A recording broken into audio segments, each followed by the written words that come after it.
पालघरच्या कासा पोलीस ठाण्याच्या हद्दीत घडलेल्या अल्पवयीन बालिकेवरील अत्याचार प्रकरणात पोलिसांनी 45 वर्षीय आरोपीला अटक केली।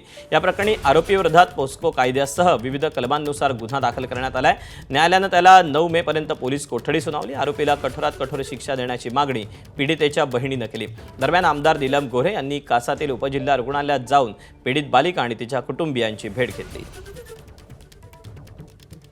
मी विचारलं, "दीदू तू का रडते?" ती बोलली, ती काहीच नाही बोलली, तो काय बोलूनच देत नव्हता। तिला तू विचारू नको, ती घाबरलेली अंधारामध्ये।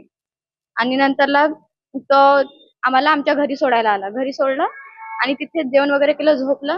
नंतरला तो 8च्या टायमाने निघून आला त्याच्या घरी।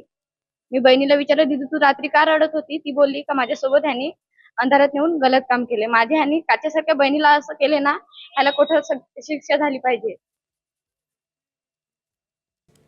आरोपी सध्या गुन्हा दाखल होण्या अगोदरच आरोपीला आपण एका तासामध्ये ताब्यात घेतलेला आहे।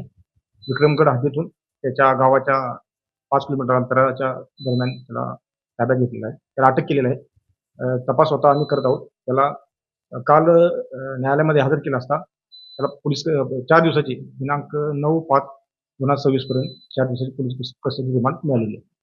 अशा प्रकारचा तो जो मांत्रिक आहे तर तो दबाव जर का आणत असेल तर वेळप्रसंगी अशा लोकांवरती टाडाच्या मार्फत किंवा संघटित गुन्हेगारीच्या मार्फत सुद्धा केस होऊ शकते। आणि म्हणून त्याला मदत करणारे जे लोक कोणी असतील, दृश्य किंवा अदृश्य, त्यांना मी इथे इशारा देते की सर्व प्रकारनी जाळं पोलिसांचं विणून जास्तीत जास्त प्रमाणामध्ये लवकर न्याय मिळावा असा आमचा प्रयत्न आहे। एबीपी माझा, उघडा डोळे बघा नीट।